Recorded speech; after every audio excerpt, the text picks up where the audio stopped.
y parasitarias. Lo que vendría a ser la CDINE, ¿no? O sea, lo que vendría a ser, si tuviéramos presencial, estas actividades las haríamos en neoplásicas. Ok, mientras dure esta pandemia y no se autorice, seguiremos en este modalidad virtual. Yo soy exalumno de la facultad, soy promoción 17, así que conozco perfectamente la historia de la facultad y los movimientos que hay en la facultad. ¿De acuerdo?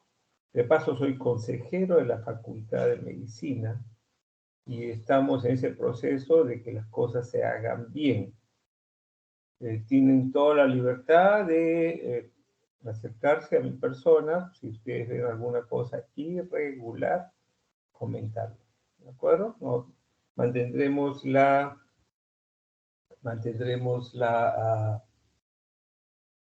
digamos, la confidencialidad. ¿Ok? Conmigo vamos a estar en estas 4 semanas, según me ha dicho la delegada, pero generalmente son 3 semanas y algo más. ¿Te confirmaron la fecha, delegada? Sí, doctor, hasta el 5. Hasta el 5, confirmado. Así es. Perfecto. Entonces, ok, entonces vamos a vernos nosotros lunes y jueves de 12 a 2 y martes y viernes de 8 a 11. ¿No es cierto? Los miércoles no tengo, por disponibilidad de espacio no hay. En la lista que les han entregado dice el doctor Cuellar, no sé qué días, de 14 horas hasta las 10. Bueno, tenían que poner un nombre y pusieron el mío. Eso es en caso de que no se pudieran dictar clases en la mañana por alguna razón, o sea, por parte de suya o por parte nuestra. Recuerden que somos médicos asistenciales, de tal manera que se nos puede cruzar alguna actividad en el instituto o en el hospital, ¿no? Dependiendo de dónde trabajamos.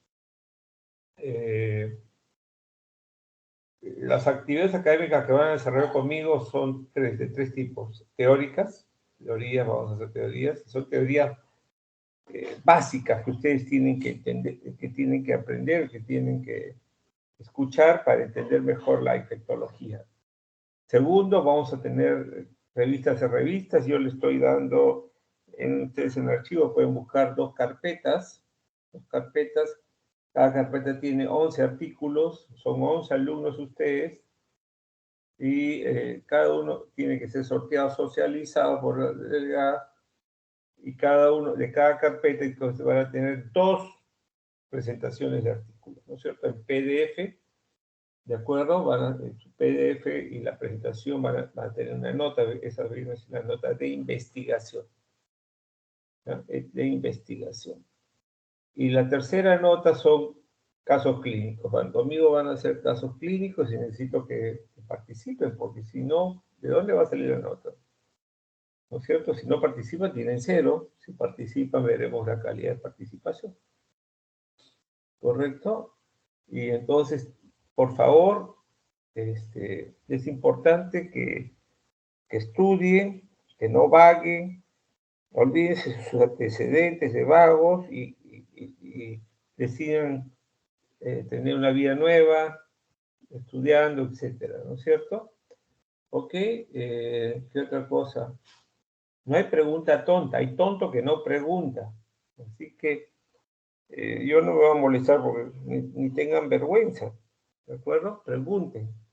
Es importante, la duda mata, los mata a ustedes, porque los mata como profesionales, porque cualquiera va a salir de la facultad, ¿no? La cosa es fácil entrar y salir, ¿eh? Así que la gente se relaja, la gente, ¿qué pasa? ¿Qué pena? Hay que darle facilidades.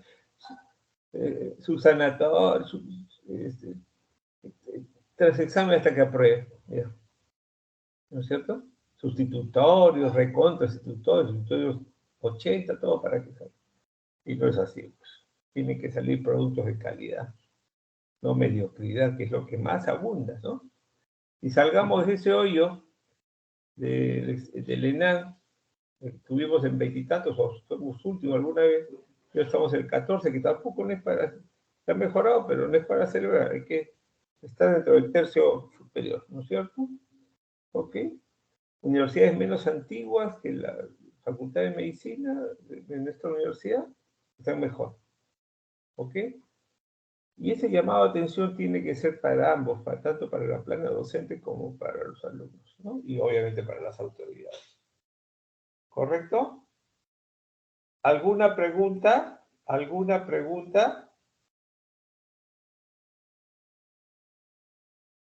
¿Alguna pregunta? ¿Delegada? No, doctor. Ya, entonces vamos a quedar, lo que le voy a pedir es puntualidad. ¿De acuerdo? Van a tener 5 minutos de tolerancia, los 5 minutos con lo que esté, mejor dicho, empiezo en el horario establecido y 5 minutos después tomo lista. Los que no, ahí quedan. ¿Correcto? La secuencia, voy a dar las charlas, son cortas, son mensajes, y apunten la pregunta. Al final de cada exposición vamos a tener unos minutos para preguntas y así. ¿De acuerdo? No se queden con las dudas, por favor. ¿Ok? Entonces empezamos. Obviamente no vamos a empezar con infectología, enfermedades infecciosas y tropicales. Acá en la universidad se llama parasitarias, ya tienen que cambiar el nombre.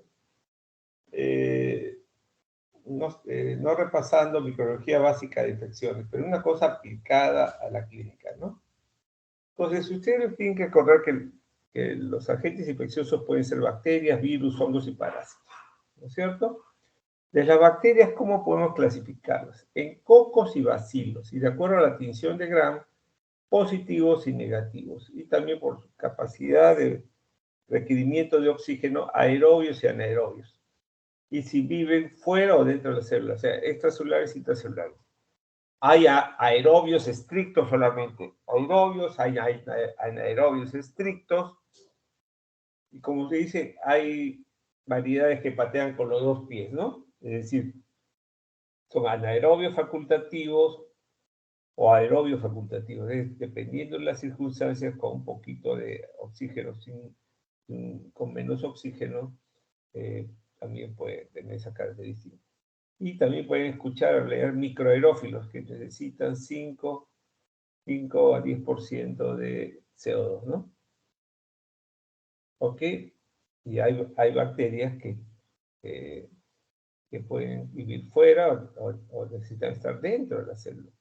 Y esto es muy importante saberlo porque en el momento que uno va a indicar los antimicrobianos, tenemos que utilizar un antimicrobiano, si fuera intracelular, que penetre dentro de la célula, ¿no? ¿Qué hacemos indicándole un antimicrobiano que no penetra la célula?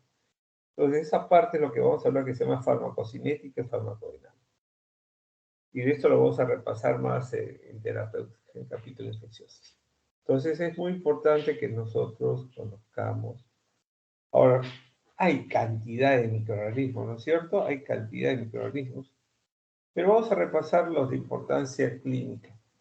Cocos, gran positivos y gran negativos. Y de los gran positivos, ¿qué nos interesa? Les voy a mencionar los 3 más importantes: los estreptococos, los estafilococos y los enterococos. De los estreptococos nos interesa recordar el Streptococcus pneumoniae porque es el agente más frecuente de neumonía adquirida en la comunidad, ¿no es cierto? Es un microorganismo encapsulado y se los menciono ahí porque lo van a entender más adelante. ¿Por qué menciono? Ok, es un coco gran positivo, en diplococo, en cadenas, ¿no es cierto? Afecta vías respiratorias altas, vías respiratorias bajas, como decimos neumonía aquí en la comunidad, produce bacteremia, ¿sí? Y meningoencefalitis aguda. El Streptococcus pneumoniae es un microorganismo encapsulado. Entonces, estas bacterias encapsuladas tienen una secuencia clínica. Ingresa por pulmón, produce neumonía aguda, se mete en la sangre, produce bacteremia y atraviesa barrera hematocefálica, produce meningoencefalitis aguda. Punto. Por lo tanto, cuando ustedes se enfrenten una infección por Streptococcus pneumoniae, tienen que imaginar que debe estar en pulmón, en sangre y líquido cefalorraquídeo. Tendrán que considerar antibióticos que lleguen muy bien tanto pulmón a sangre como atraviese barrera hematocefálica. ¿Se dan cuenta? Ahora, estos estreptococos pueden ser sensibles y resistentes. La droga clave ahí es penicilina gesórica. Entonces, ahí, y la chapa de estreptococo pneumoniasis es el neumococo. Entonces, tenemos el neumococo penicilino sensible y el neumococo penicilino resistente.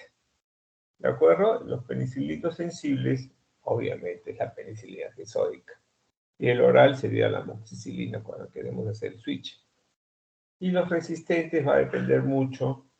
Tenemos que utilizar cestraxona, si tenemos que utilizar vancomicina, etc. ¿Correcto? El estreptococo piógenes, si bien puede afectar vías respiratorias altas, es clásico piel. Esta es la bacteria come carne que sale en los periódicos, ¿no? Estreptococo piógenes. También puede ser penicilino sensible o penicilino resistente. Y la otra cosa que se relaciona a piógenes es la fiebre reumática. El estreptococo piógenes es el que se asocia con fiebre reumática y con glomerulonefritis difusa postestreptocócica. ¿De acuerdo? Recuerdo. Los estafilococos pueden ser coagulasa positivo o coagulasa negativo. Los coagulasa positivos tenemos el estafilococo aureus, el estafilococo dorado. Y los estafilococos coagulasa negativo hoy día se llaman los otros estafilococos, ¿no? Podemos mantener el término estafilococo. Y el más conocido es el estafilococo epidermidis. Volvemos a estafilococo aureus. Estafilococo aureus puede ser oxacilino, es el antibiótico ideal. Entonces, oxacilino sensible, oxacilino resistente. Y este oxacilino resistente puede aislarse en la comunidad o en hospitales. ¿Son los mismos? No, no son los mismos. Los comunitarios, oxacilino resistente comunitarios se ataca principalmente gente sana sin comorbilidades y sin antecedentes de haber estado hospitalizados previamente. Y hospitalarios sí, principalmente pacientes con comorbilidades y con antecedentes de haber estado hospitalizados. Entonces ya tenemos un estafilococo aureus oxacilino resistente de la comunidad. El estafilococo aureus oxacilino sensible es de la comunidad, pero es oxacilino sensible. ¿Y qué cosa le daríamos? Oxacilina. ¿Y qué le daríamos en los oxacilinos resistentes? Vancomicina, por ejemplo. Ya hablaremos en su momento.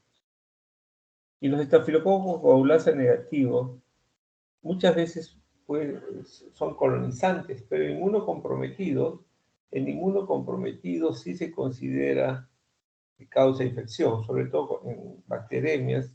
Necesitamos 2 hemocultivos positivos para considerar que es infección, que es bacteremia. Y obviamente los tratamos como si fueran oxacilino resistentes. De los enterococos hay muchos, pero los dos principales son el fecalis y el faecio. El fecalis puede ser vancomicino sensible o vancomicino resistente. Cuando es sensible, usamos vancomicina. Y cuando es resistente, pucha, está el problema, pero podemos usar linezolida, ¿no? Linezolida. Pero es bien importante ver las pruebas de sensibilidad. Y el faecio, un 75% más son vancomicinos resistentes. Así que usamos linezolid, telisolid y otros. Y de los gram negativos tenemos que corrernos las neiserias, ¿no? Una Neisseria de infección de transmisión sexual, hay una revista que alguien va a revisarla, sobre Neisseria gonorreae, ¿no? Infecciones de transmisión sexual. Y la otra es Neisseria meningitis, que generalmente afecta la sangre, afecta el sistema nervioso, porque es encapsulado. El encapsulado tiene la misma secuencia, pulmón, sangre, y atraviesa la barrera hematocefálica, ¿no? La Neisseria meningitis, que es el meningococo, la Neisseria gonorrhoea, que es el gonococo. Arriba, infección de transmisión sexual, abajo son sepsis, meningococcemia, ¿no? Y meningoencefalitis aguda por meningococo. ¿De acuerdo? ¿Está claro, por favor? ¿Alguna pregunta hasta acá? ¿Está claro? Delegada. Sí, doctor. Delegada. Sí, doctor. ¿Está claro? Muy bien. Muy bien. Vamos a ver. Entonces ahora vamos a hablar de los bacilos. De los bacilos son gram positivos y gram negativos. De los bacilos gram positivos, el más importante, quizás el que vale la pena que mencionemos, es la Listeria monocitogénica. Este bacilo gram negativo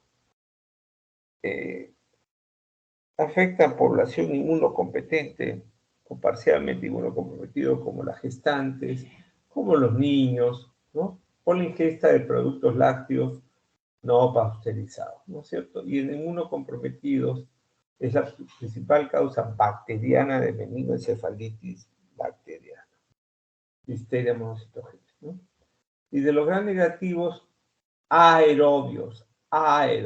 Dijimos que la bacteria puede ser aerobia. De los bacilos negativos aerobios tenemos las enterobacterias o fermentadoras de lactosa, o no enterobacterias o no fermentadoras.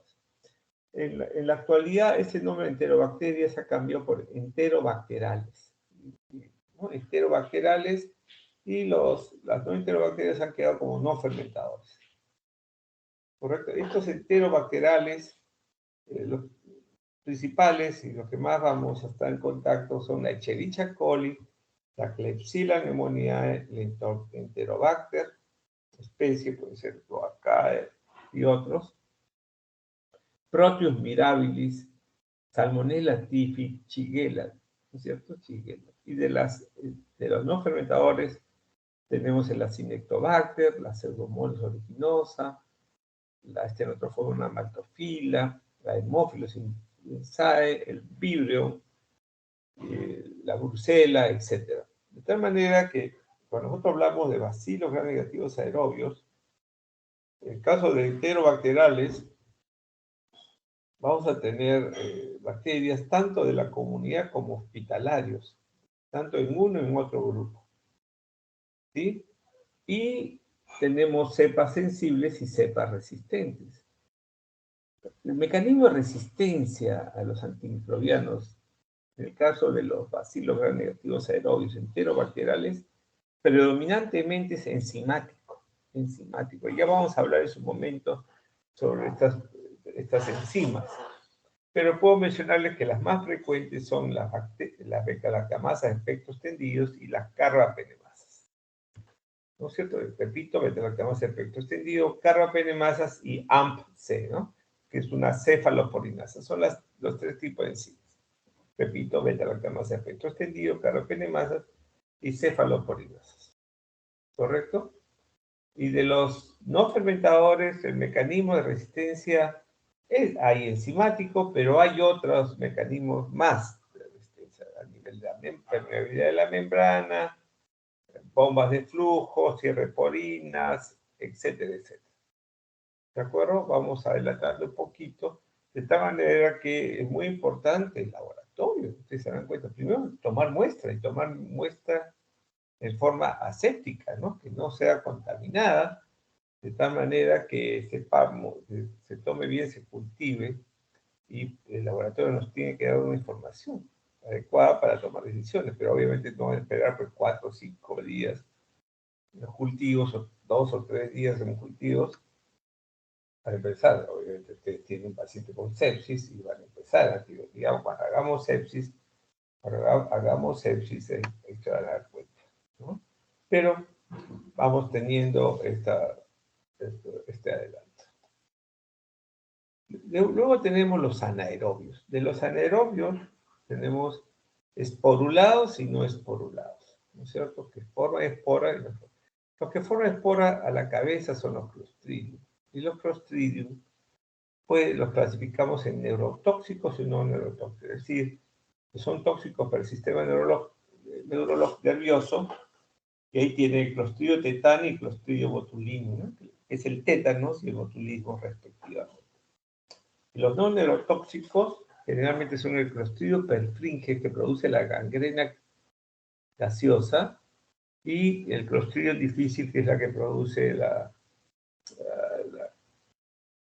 colitis necrotizante, colitis pseudomembranosa, infección por Clostridio difícil, ¿correcto? Y los no esporulados los dividimos por encima, que los que producen infección por encima del diafragma y los que producen infección por debajo del diafragma. Por encima del diafragma, la bacteria más importante se llama Prebotella melaninogénica. Y por debajo del diafragma tenemos Bacteroides fragiles.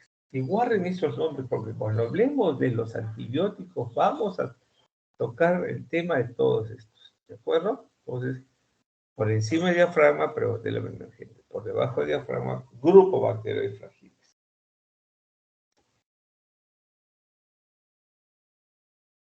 Pasamos de bacterias, pasamos a hongos. Los hongos podemos dividirlos de acuerdo a la forma en levaduriformes, en filamentosos, en dimórficos y en oportunistas.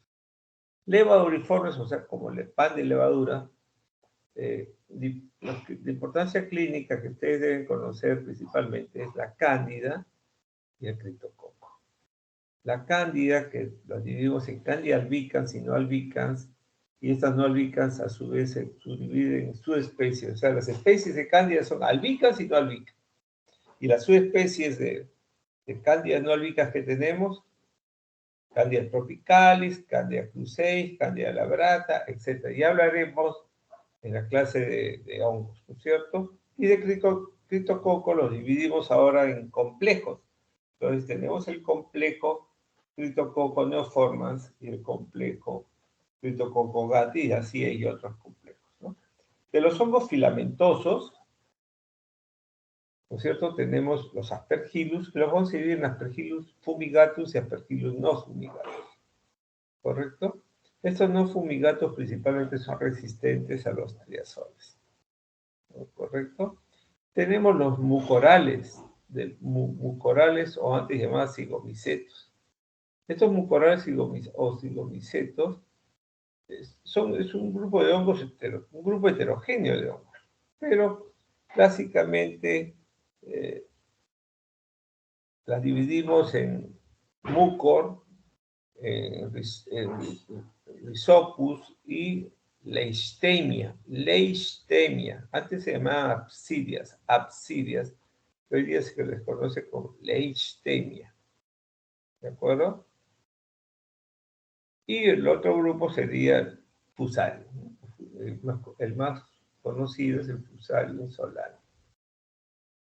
Acuérdense, el Norberto Solano, Solani.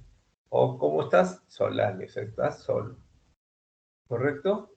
Y los dimórficos son los que en algún momento son levaduriformes y en otro momento son filamentosos. ¿De qué depende eso? De la temperatura del ambiente, ¿no es cierto? En este caso, levaduriformes en el cuerpo, en el organismo del huésped, y los filamentosos fuera del huésped, ¿no? Y son hongos regionales, son hongos endémicos, son en zonas especiales. Histoplasma capsulatum, Sporotrichenki, Paracochiles brasileños, hay muchos más, pero les estoy mencionando los quizás los más importantes en Perú.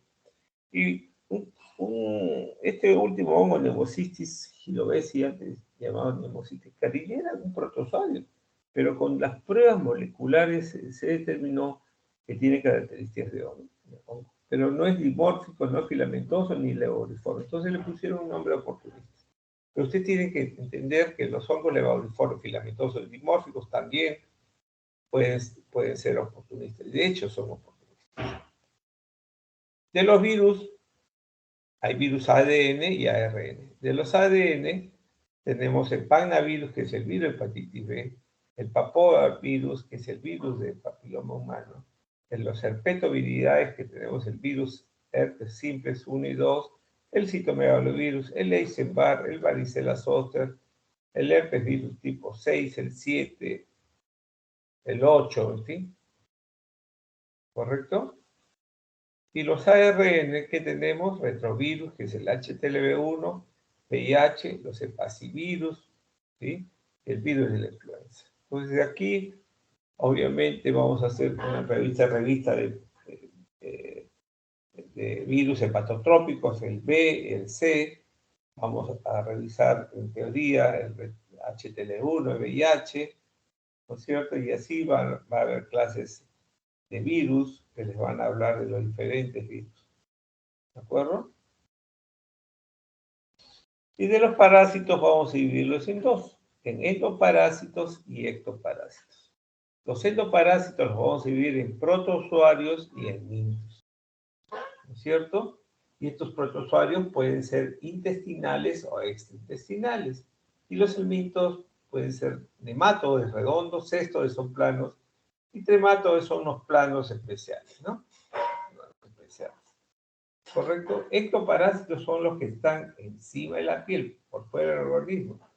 Entonces, entre ellos tenemos los ácaros.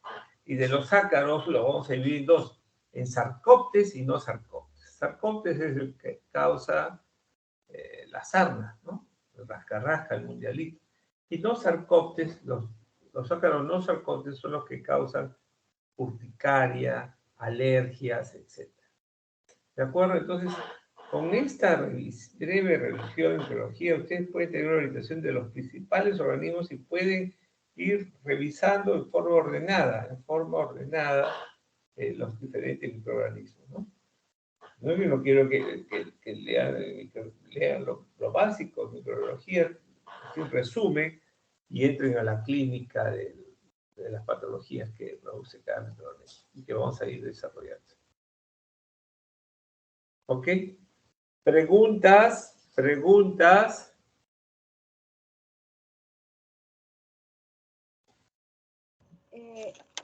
Doctor, una consulta. Cuando usted mencionó la palabra... Su nombre. Siempre que pregunten, levantan la mano y se presentan para ir conociéndolos, ¿ya? Ok, doctor. Soy Nelly Arias. Sí. Sí, solamente una aclaración con respecto a que mencionó el nuevo nombre, era enterobacteráceas, era solamente las fermentadoras, no era para las no fermentadoras, ¿eso entendí? ¿O era para ambas? No, enterobacterales. Y el otro grupo, no fermentadores. Ok, doctor, gracias. ¿Alguna otra pregunta?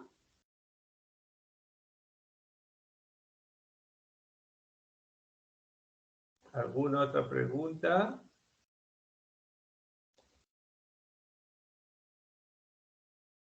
Ok. Entonces, sigamos con las charlas. Vamos a hablar sobre epidemiología de las infecciones en el Perú y el mundo, que son las infecciones emergentes y reemergentes. ¿De acuerdo? Ok. En los últimos años, la situación sanitaria mundial ha estado dominada por la prevalencia de las enfermedades transmisibles, las cuales representan una pesada carga de morbilidad y mortalidad para nuestros países, especialmente en aquellos en vía de desarrollo como es el nuestro, ¿no es cierto? Enfermedades infecciosas son responsables del 30% de las muertes anuales en la población global. Ellas son más de 7 billones de personas, ¿no es cierto? En ese momento tenían estas cifras. Pero, ¿qué quiere decir eso? Que 1 de cada 3 pacientes que mueren, uno es por causa infecciosa.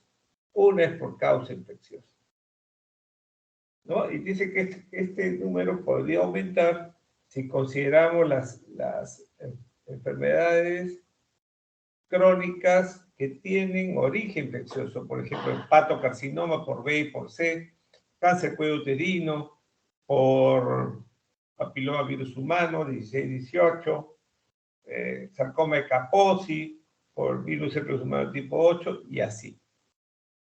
¿Correcto? Entonces, pero se considera que 1 de cada 3 muertes en el mundo, ¿no es cierto? 1 de cada 3 muertes en el mundo es por causa infecciosa. Por eso el tercio de las muertes en el mundo son por causas infecciosas. Entonces tiene un peso las infecciones, aprenderlas, a manejarlas y a prevenirlas. El otro concepto son las enfermedades tropicales desatendidas, descuidadas, que en inglés viene a ser neglected tropical diseases. Tiene una mayor prevalencia en regiones entre 35 grados norte y 35 grados sur, que es Capricornio y Cáncer, ¿no? ¿Sí?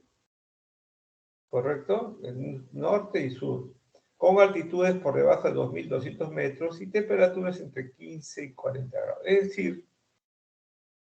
Es decir, zonas tropicales y subtropicales, y el Perú está ahí.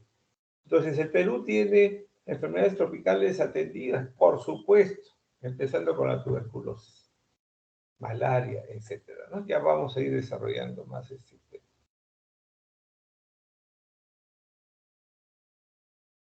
Las poblaciones que viven en esas regiones generan alrededor de $1 diario y son consideradas las más pobres del mundo.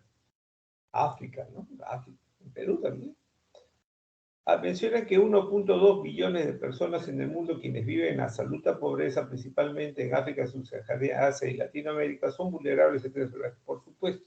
Ya no son 1.2 billones, son 2 billones y algo más de personas. O sea, consideraríamos que si son 7 billones a 2 billones, digamos un tercio, vamos a poner un tercio de la población del mundo vive en esas áreas, ¿no? Vive en esa área de Neglected Tropical Disease, ¿no? Y todos son África, Asia y Latinoamérica. Entonces acá están las principales enfermedades tropicales atendidas y miren las poblaciones que están expuestas a estos bichos, ¿no? Y entonces acá tenemos enfermedades como ascariosis, trichuriosis, nematodes, esquistosomiasis, filariasis linfática, tracoma, oncocerciasis, en fin. Muchas tropicales son tropicales, enfermedades tropicales, ¿no? Desatendidas. Y obviamente miren la población que está y las regiones. Y Latinoamérica estamos de todas estas enfermedades, la gran mayoría están en nuestro continente y muchas de ellas en nuestro país. Estas enfermedades tropicales atendidas pueden ser causadas por bacterias, por virus, por hongos y por parásitos, ¿no es cierto? ¿Correcto? Entonces hay tantas enfermedades que uno dice, diablos, ahora ¿cómo organizo para combatirlas o controlarlas? Hubo una propuesta hace muchos años de agrupar 3 enfermedades porque eran responsables de 60 millones de años de vida perdidos por muerte temprana o discapacidad. ¿Qué significa esto? Los DALI, el famoso DALIs. ¿Qué significa esto? Imaginemos ustedes son 11 alumnos, ¿de acuerdo? Imaginemos que todos tienen 20 años. 20 años. Entonces ustedes van a retirarse a los 70 años. Entonces tienen 50 años para trabajar, ¿no es cierto? 50 años. Pero ¿qué resulta si la mitad, 6, se mueren apenas se gradúan? ¿Cuántos años se perdieron? 6 por 50, ¿no? 300 años. ¿Sí? De esos 5, 3 se quedan discapacitados y solamente trabajaron 10 años. Entonces, ¿ahí cuántos años tiene ahí? 10 años por 3, 30 años trabajados. Pero 30 años, 3 años y deberían trabajar 50, ¿no? Para llegar a los 70. Entonces, ¿cuánto le queda? 47. 47 por 3, 3 por 7, 21. 12, 141. 141, súmale a los 500 que se... 600, ¿no? 600 fue, ¿cuánto fue? 300, ¿no? 300, 141 son 441 años de vida perdidos por mortalidad, por muerte prematura o discapacidad. Y los 2 restantes completan los 50 años de trabajo, ¿no es cierto? Entonces, ¿cuántos años se perdieron? 400 y pico. Si uno valora cuánto puede producir un profesional con 50 años de trabajo, claro, en este país es difícil hacerlo porque uno tiene que buscársela, ¿no es cierto? Entonces, en un país desarrollado, gana, por ejemplo, un médico gana $2 millones al año, 50 años son, ¿cuánto? 100 millones, ¿no? 100 millones de dólares. Entonces saquen la cuenta de lo que se mueve, la cantidad de plata que se ha perdido. Producir, generar. Todo eso tiene economía. Todo es economía. ¿No es cierto? Entonces, eso le cuesta a un país que pierda a sus profesionales, que genere. Pues, uno no dice, ¿sí? Hay que cuidar. Más del 90% de la carga resulta en 7 enfermedades principales. Finalmente, esa es causa de muerte, pero ¿cómo estudiamos todo? Se ha visto que el 90% de la carga de enfermedad recae en 7 enfermedades principales. ¿Cuáles son? Ascariasis o ascariosis, ahora se llama, trichuriasis, trichuriosis, con O, nematodes, esquistosomiasis, esquistosomiosis, filariasis linfática se conservan, tracoma y oncocerciasis. De esas 7, 5 las tenemos en nuestro continente, 4 las tenemos en Perú, ascariosis, trichuriosis, nematodes, filariasis linfática. Esquistosomiasis lo tenemos en Brasil, en la frontera, y no tenemos tracoma y oncocerciasis que están en otros continentes. Son altamente prevalentes y difíciles de controlar. Esta es una tabla, fíjense, del 2007, ¿de acuerdo? Pero yo siempre la conservo, porque fíjense, de las 10 principales causas de años de vida perdidos por discapacidad o muerte prematura. A la cabeza son las infecciones respiratorias bajas. Por eso que se pelea mucho por la prevención, las vacunas, tanto en adultos y en niños, para disminuir el riesgo de infecciones virales como influenza o neumonía por neumococo, ¿no es cierto? Entonces, es lo que mata más. Luego, para esa época era el SIDA, ¿no? El VIH. Luego vienen las causas no infecciosas como depresión inocular, luego nuevamente enfermedades diarreicas, luego no infecciosas, enfermedad cardíaca isquémica. Luego, miren, las enfermedades tropicales desatendidas. Como decía mucha gente, uno dice que raro, fíjese, está en sexto lugar. Luego vienen enfermedades cerebrovasculares, malaria, accidentes de tráfico, tuberculosis. Ahora cambió mucho, el VIH se ha ido para el fondo, quizás ha salido de la lista, y se agregó cáncer, por ejemplo. Cáncer también es una causa muy frecuente en la actualidad de muerte prematura o discapacidad, ¿correcto? Pero quería mostrarles eso porque en los últimos 20 años, estas enfermedades tropicales desatendidas están dentro de las principales causas. Y aún así, si lo hacemos en países pobres, probablemente estén en los primeros lugares. Y mire que malaria, que es una enfermedad tropical desatendida, lo han puesto separado, y tuberculosis. O sea, fíjense, si le sumamos las enfermedades tropicales atendidas, podría estar obviamente en los primeros lugares. Por lo menos en los 3 primeros lugares, si no está en el primer lugar. ¿De acuerdo? Eso es muy importante. Entonces, uno no diga, no, que no hay tuberculosis. Tenemos tuberculosis multiresistente, extensamente resistente, tan resistente para exportar. La vergüenza nacional, una de las vergüenzas. Las enfermedades tropicales desatendidas tienen una prevalencia global de 3 billones de personas, como hemos dicho, ¿no? 3 billones de personas, casi la mitad de la población mundial tiene este tipo de infecciones. Y nematodes es la más importante. Nematodes, por ejemplo, Strongyloides stercolaris, ¿no? Los redondos ácaros. Tenemos una dos revistas, una del Mintos, que va a ver general Mintos, y la segunda, una sobre Strongyloides stercolaris. ¿Cómo clasificamos las enfermedades tropicales desatendidas, según la Organización Mundial de Salud? Aquellas que están constantemente emergiendo, aquellas que tienen medidas de control, pero muchas veces no son suficientes, y aquellas que disponemos de drogas para tratarlos, y obviamente con el tratamiento de drogas las infecciones van desapareciendo progresivamente. ¿no es cierto? Entonces, tenemos tres categorías, la categoría 1, categoría 2 y categoría 3. Entonces, la categoría 1 dijimos que es una enfermedad emergiendo y no controlada. Ahí que tenemos leishmaniasis, trypanosomiasis africana, dengue, o sea, desaparece un sitio, aparece en otro y así.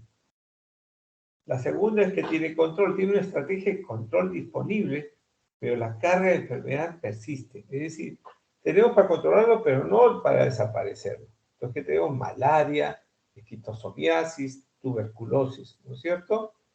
Y la categoría 3 es la estrategia de control efectiva, carga de enfermedad en descenso y plan de eliminación. Por eso es que cada vez vemos menos chagas, menos lepra, menos filariasis linfática, menos oncocerciasis. Es un decir, ¿no es cierto? Porque esto es relativo. Pero esas son las tres categorías, cómo pudiéramos clasificar nuestras enfermedades tropicales de santería. Y en Perú, ¿qué tenemos? Leishmaniasis, tenemos dengue, tenemos malaria, tenemos tuberculosis, tenemos chaga, tenemos lepra, tenemos filariasis linfática. ¿Cuántos hay acá? 3, 6, 10. En 10 tenemos 7. ¿No es cierto? 7. 1, 2, 3, 4, 5, 6, 7. 7 de 10 las tenemos en Perú. Y tenemos una de la frontera, esquistosomiasis, ¿no? Esquistosomiasis. ¿Ok?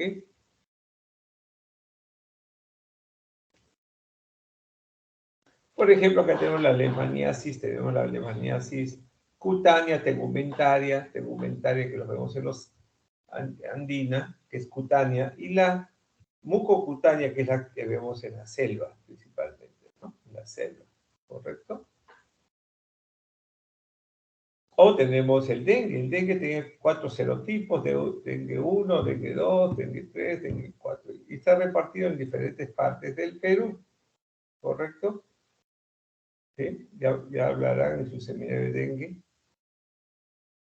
Muy bien, vamos a hablar de otro concepto, lo que se llaman las enfermedades infecciosas emergentes y reemergentes. Pero aquí tenemos que adelantarnos y hablar de un concepto que vamos a hablar en la siguiente clase, que es cuando hablamos de infección y cuando hablamos de enfermedad infecciosa. ¿De acuerdo? Cuando hablamos de infección y cuando hablamos de enfermedad infecciosa. Un ratito, por favor, un ratito.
Ya, ahora sí. Muy bien. Entonces vamos a hablar, ¿qué cosa es infección? Vamos a ver. ¿Qué cosa es infección? Vamos a ver. Infección, ¿qué indica? La presencia de un microorganismo en el tejido de un huésped. ¿De acuerdo? Y en ese tejido del huésped, el microorganismo vive, habita, ¿no? Se alimenta, se metaboliza, se reproduce y muere. ¿De acuerdo? Entonces, ahora, ese microorganismo puede desencadenar la respuesta inmune por parte del huésped, como no hacerlo. Cuando además de desencadenar una respuesta inmune, puede también desencadenar manifestaciones clínicas, como también no hacerlo. Entonces, las infecciones las vamos a dividir en dos. Primero, ¿qué cosa es infección? La presencia de microorganismos en el tejido de un huésped, donde vive, se metaboliza, se reproduce y muere, y despierta una respuesta inmune en el huésped. Cuando no despierta una respuesta inmune, eso se llama colonización. ¿De acuerdo? Y la infección que desencadena una respuesta inmune puede ser asintomática o puede ser sintomática. Una infección asintomática también se le conoce como infección latente, inaparente o subclínica. Y una infección sintomática se le conoce como una infección clínica, aparente o enfermedad infecciosa. Entonces, el título acá dice enfermedades infecciosas emergentes y reemergentes. Entonces, estaría refiriendo solamente a las infecciones sintomáticas, nada más. Entonces, y sabemos que muchas infecciones son asintomáticas, o sea, habría que mucho más infecciones de las que podríamos mencionar, ¿no? Entonces, ¿cuál sería lo práctico de esto? Cuando yo menciono, es una enfermedad infecciosa, es sintomática. La está produciendo fiebre, tos, diarrea, ¿correcto? Y cuando tiene una infección, digo, es una infección por hongos, entonces la pregunta siempre uno dice, ¿es asintomática o es sintomática? Por ejemplo, la tuberculosis latente, cuando uno dice tuberculosis latente, cuando le ponemos un PPD y sale positivo, ¿no? O sea, ¿qué significa que ha tenido contacto, que tiene contacto con el microorganismo tuberculoso, pero no tiene síntomas? Entonces, es una TB latente, una TB subclínica, una TB inaparente, ¿no es cierto? Pero si yo tengo tos, fiebre y me encontraron hemoptisis, es una TB sintomática, es una TB clínica, es una TB aparente y es una enfermedad infecciosa, obviamente. Entonces, enfermedades cuando hay manifestaciones clínicas, ¿no es cierto? Cuando hay manifestaciones clínicas, sintomáticas. La asintomática no tiene manifestaciones clínicas. ¿De acuerdo? ¿Está claro, por favor? ¿Está claro? Sí, doctor. Ok. Las enfermedades infecciosas emergentes significa que nunca, con eso, por ejemplo, en Perú. Imaginemos que en Perú, o determinadas zonas del Perú, por ejemplo, qué sé yo, por decir, vamos a dar un ejemplo, ¿no? Nunca, nunca hubo dengue en Nazca, por ejemplo, en Nazca, nunca en el Perú. Y de pronto, cuando apareció el dengue en el Perú, otra vez reapareció en Nazca. Para Nazca es emergente, para el Perú es reemergente, para el Perú, ¿no es cierto? Entonces tiene que ver mucho con el sitio. Claro, pero uno dice, pero pasó tantos años, 20 años, 30 años, no hubo, sería emergente, bueno, sí, emergente, pero todo depende si si hubo alguna vez esa infección en la zona donde se aparece. Es decir, aparece por primera vez, no hubo exposición previa, eso es emergente. Reemergente significa que se apagó, se controló la infección, pasó un tiempo y reapareció. En el mismo sitio, ¿no es cierto? Reemergente. También podría ser un mismo bicho ya conocido en la zona, pero con sensibilidad diferente, es decir, resistente, entonces emergente. ¿No es cierto? Emergente. Ese mismo bicho. Ahora ustedes dirán, doctor, pero hay un concepto que se llama infección nueva, que es agente nuevo y clínica nueva. Esta es una infección nueva. La infección nueva la han incluido dentro de emergentes. ¿No es cierto? Vamos a resumir. Una infección emergente es bicho conocido, clínica conocida, en un sitio nuevo, ¿no? Que nunca antes tuvo. Reemergente significa bicho conocido, clínica conocida, hubo alguna vez, se controló y tiempo después reapareció. Una infección nueva sería agente nuevo, clínica nueva, ya no interesa el sitio. Pero estas infecciones nuevas las han pasado para emergentes. Entonces, podemos tener enfermedades infecciosas emergentes nuevas para el lugar, infecciones emergentes o reemergentes, ¿sí?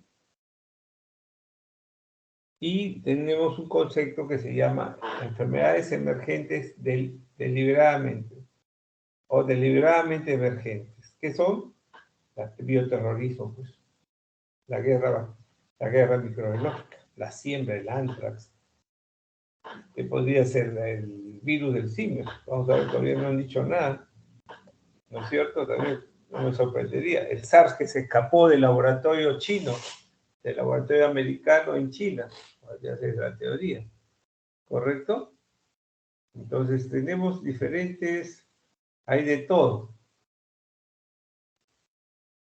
Entonces tenemos infecciones, enfermedades infecciosas emergentes, infecciones, enfermedades reemergentes y las infecciones nuevas que he explicado. ¿Cuáles son los factores relacionados con las infecciones emergentes y reemergentes? El aumento notable de la población, las megaciudades que no cubren las necesidades de la población, luz, agua, desagüe, educación, trabajo. Migraciones nacionales e internacionales asociadas a guerras, crisis económicas. Ahorita tenemos Ucrania, tenemos todo el Medio Oriente, ¿correcto? Cambios ecológicos inducidos por el hombre, la deforestación de la Amazonía, viajes internacionales, cambio en las costumbres sexuales y comportamientos sexuales de todas las culturas y regiones, tecnología nueva de alimentos y consumo de productos con potencial de transmitir enfermedades nuevas. Es decir, muchas empresas ahorran pasos, digamos, quieren ahorrar dinero cortando pasos en el tratamiento de productos animales, y en esos productos animales cortan pasos que no eliminan completamente las potenciales agentes infecciosos, como son los priones, esas proteínas que son transmisibles. Entonces tenemos estas patologías como el Creutzfeldt-Jacobs, ¿no? Y otras. También tenemos el calentamiento global. El calentamiento global cambia las condiciones, produce la migración de los animales, de la gente, a zonas más frescas, y obviamente entran en zonas donde hay determinados tipos de agentes infecciosos, se exponen, o el calor, consumo de agua, no hay agua, limitación de agua, la guerra por el agua, los glaciares desaparecen, ¿de dónde vamos a sacar agua? Se lava menos, etcétera, ¿no? Un montón de cosas. Cultivos, no se alimenta, baja las defensas. ¿Ok? Ahora la modernidad, miren, un ratito en horas ya estamos de Sudamérica, estamos en Europa, Asia o África, estamos en hora. Entonces, en ese avión, en esa maleta, en ese organismo que viaja, llevamos otros microorganismos que podemos transmitirlos, se está haciendo periodo de incubación, y obviamente, o nos traemos a casa también, ¿no? Tenemos infecciones emergentes o reemergentes dependiendo cómo lo veamos en el tiempo. Tenemos VIH, fiebres hemorrágicas, el virus ébola, nuevas formas de cólera, enfermedad de Lyme, síndrome pulmonar por hantavirus, colitis hemorrágica con síndrome urémico hemolítico, debido a la Escherichia coli enterohemolítica, nueva variante de enfermedad de Creutzfeldt-Jakob, nuevas formas de virus de la influenza, el ébola, SARS-CoV, MERS-CoV, el COVID-19, y ahora tenemos la viruela del mono, nuevos coronavirus, etcétera, etcétera, ¿no? En el caso de VIH, por ejemplo, ¿no? Lo tenemos en todo el mundo, tienen diferentes variedades, pero ya está extendida, ¿no? Está extendida en las partes. Y el factor de riesgo muy importante es el comportamiento de riesgo homosexual o homobisexual, ¿no? El ébola felizmente se queda en África, se ha quedado en África también, es una patología que mata, el virus del ébola. O la gripe porcina, en 2009, el brote, ¿no? La pandemia, gripe porcina, o estos nuevos virus, el virus Hendra, el virus Nipah. Vamos a hablar, tenemos una charla que hemos incrementado para este año sobre zoonosis, y hay un artículo de zoonosis también que ustedes lo van a revisar, y obviamente la transmisión de animales a seres humanos, ¿no? Son peligrosos. Y 75%, 60-75% de las patologías de las infecciones que desarrolla el hombre son zoonosis, transmitidas por los animales. O los transmitidos por mosquitos, ¿no? Tenemos el dengue, el West Nile, la encefalitis japonesa, la encefalitis hindú, Zika, fiebre amarilla. ¿Qué tenemos en Perú? Dengue. ¿Qué tenemos en Perú? Fiebre amarilla. ¿Qué tenemos en Perú? Zika. 3 de 6, 50% de estas patologías, ¿no es cierto? O la fiebre amarilla en el mundo, miren la zona de fiebre amarilla en Sudamérica y el cordón de la pobreza y de la fiebre amarilla en África, ¿no? El cinturón, digamos. O tenemos la rabia, ¿no? La rabia humana, rabia silvestre, ¿correcto? En diferentes partes del mundo. Perú está ahí metido con todas las enfermedades tropicales atendidas, ¿no? Vamos a ver. O el SARS, que empezó en 2002-2003 con el SARS, la reunión cerca 1, luego en 2012 con MERS-CoV-2 y luego en 2019 con el SARS COVID-19, ¿no? SARS-CoV-2. Los coronavirus son virus conocidos desde hace muchos años, de los años 60, y son causas de infecciones por vías respiratorias altas y bajas principalmente, ¿no? Tenemos los alfa, los beta.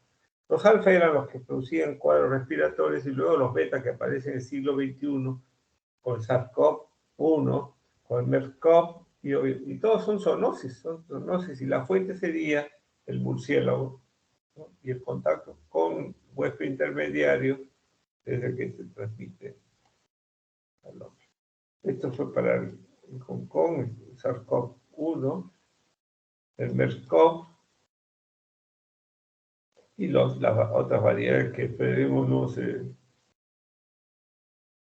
Luego tenemos tuberculosis asociada a VIH, cólera en el continente americano, peste en la India, en Perú, dengue en Latinoamérica, malaria, ¿correcto? Tenemos...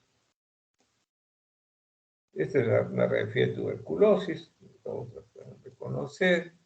Resistencia a un problema global, ¿no? Resistencia de cocos, gram positivos, bacilos negativos, infecciones comunitarias, hospitalarias, ¿no es cierto? En todo el mundo.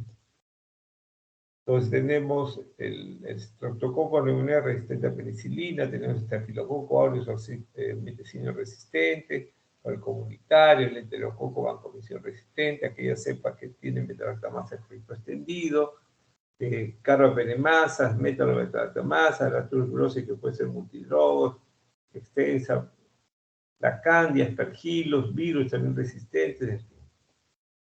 En el Perú puse una lista de 16 que me parece que tenemos que siempre reconocerla. Malaria a la cabeza. Recuerden que la malaria es la infección más frecuente del mundo.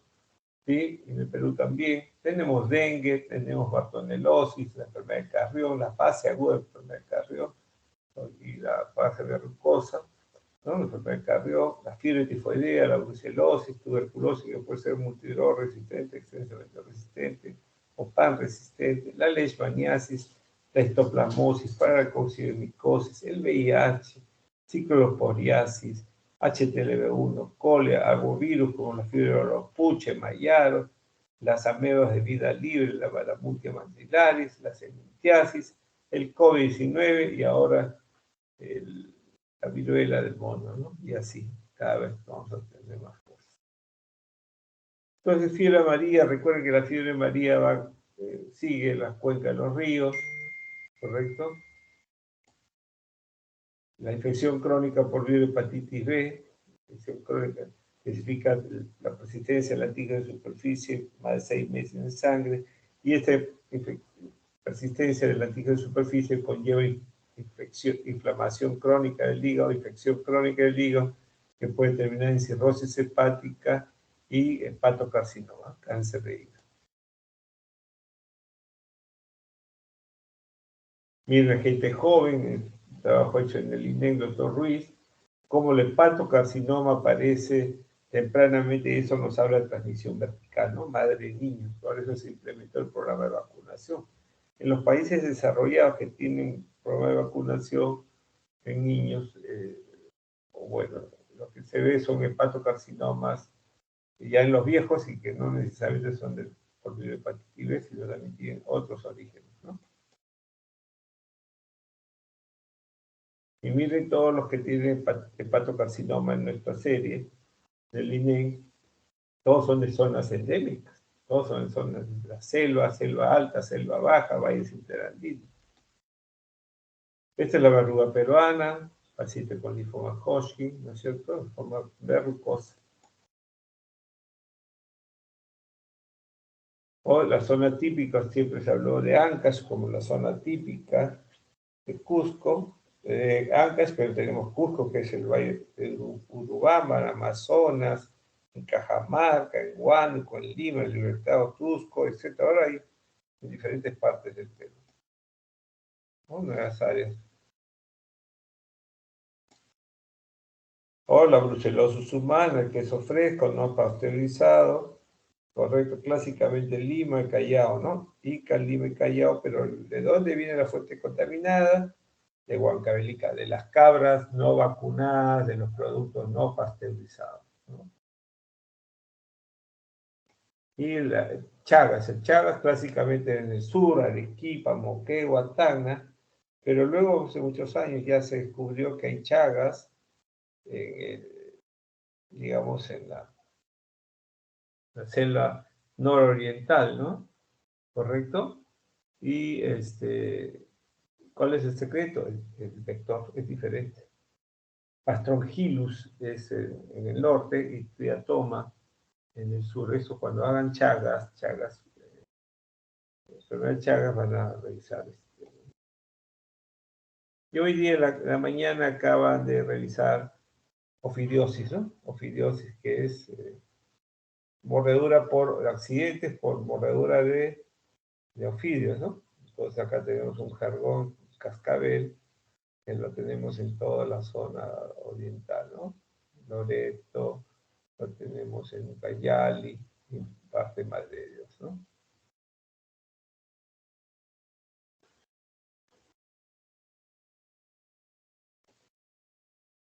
¿Y cuál es el origen de todo este problema de enfermedades tropicales desatendidas, de las infecciones? La pobreza.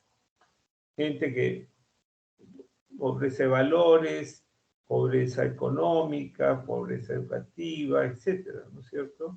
Que no conoce sus derechos, no conoce sus deberes, correcto, que no tiene las oportunidades de educarse, de trabajo, ¿no es cierto?, de casa, luz, agua, desagüe, etcétera, ¿no? Entonces, obviamente, predominan pues las infecciones, ¿no? Acá un ejemplo, este es el insecto el Aedes aegypti, en sus patitas blandas, ¿no?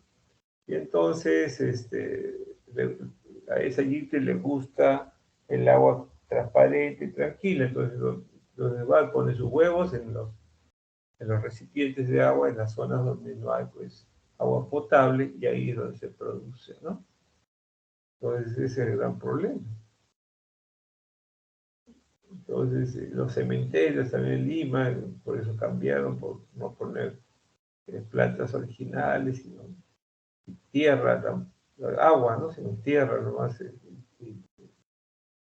no poner plantas ahí, ¿no? Sino artificiales y boquitos a partir de los cementerios clandestinos en los cerros, en caída libre van a la ciudad, ¿no? En caída libre van a la ciudad.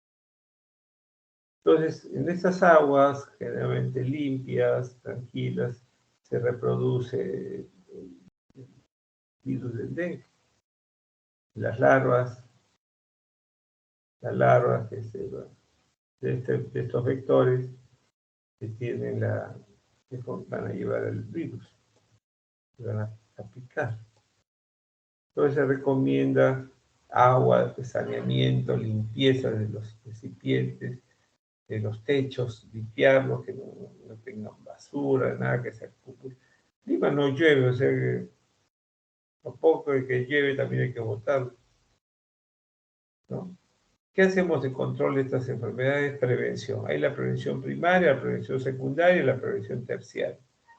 La prevención primaria significa que nunca tuve la infección, entonces debo educar a la población y debo inmunizarla, debo colocarle vacuna, o sea, vacunación, y lograr que se inmunice, es decir, que desarrolle defensas para que nunca se afecte. Educación especifica luz, agua, desagüe, civismo, la higiene de manos, todas esas cosas, ¿no? Hervir los alimentos, preparar bien los alimentos. Secundaria, ¿qué significa? La prevención secundaria significa que hay que hacer un diagnóstico precoz de la patología que tenga el paciente y tratamiento oportuno, ¿no es cierto? O sea, ya tiene la infección, hay que diagnosticarla temprano y tratarla oportunamente. Y terciaria, ¿qué significa? El paciente tiene que recuperarse, tiene que rehabilitarse y tiene que reinsertarse a esas cosas. Entonces, la primaria nunca tuvo antes, y caduco y lo inmunizo. ¿No es cierto? La secundaria, ya tengo la infección, pero tiene que diagnosticarla y tratarla oportunamente. Y la terciaria significa que se recupere el paciente y tiene que volver a su vida, reinsertarlo, ¿no? Reinsertarlo. Entonces, todas estas estrategias preventivas. Y cuando ya ves tratamiento, bueno, se evalúa. Recuerda que había un paquete de 7 entidades, ¿no? Se evalúa qué entidades son las que tenemos prevalentemente en el país y se preparan blister, ¿no? O sea, como paquetitos de medicamentos para combatir las principales infecciones que tenemos en el país. En África será diferente, etcétera, ¿no? ¿Ok? ¿Qué necesitamos? Nuevas drogas. Acá pongo antivirales, pero puede ser nuevas drogas para antiparasitarios, antivirales, antibacterianos, de amplio espectro. Aceleración de la producción de vacunas para bacterias, virus, hongos, parásitos. Entrenar a investigadores futuros, que la gente investigue, sepa investigar. Tenemos tanto falso investigador, pseudos investigadores, ¿no es cierto? Y las otras, que las universidades, el país, ayuden a los investigadores y hacer buena investigación. Y la estructura, y obviamente tenemos que tener una buena infraestructura médica, hospitales, postas, primera línea de atención y de salud pública, gente bien entrenada en salud pública, ¿no? Pero sobre todo, trabajar con la población, que tome conciencia, pero para eso tienes que educarlo, tienes que educarlo y darle todas las posibilidades para que mejore la calidad de vida.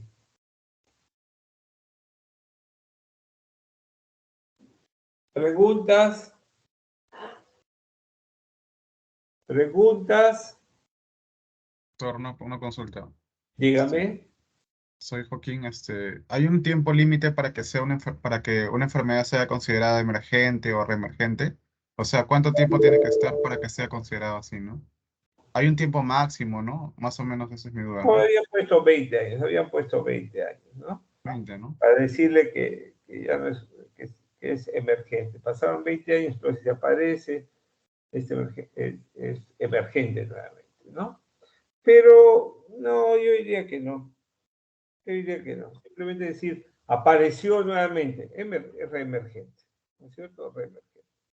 Ese 20 años es muy relativo, ¿no? Porque la pregunta es, ¿por qué tomas 20 años? No, yo diría que emergente y reemergente. No se rompa la cabeza. ¿Alguna otra pregunta? Doctor Arias. Sí, y baje su mano que la dejo otro rato. Diga. Ya está. Sí, le quería preguntar sobre justo esto de emergente y reemergente. En el caso de hace un año y medio aproximadamente hubo un brote de difteria. ¿Cuál sería la característica o cómo sería clasificado como reemergente en Lima? Claro, ¿no es cierto? Hubo en Lima, o sarampión, que tuvimos también sarampión, ¿no es cierto?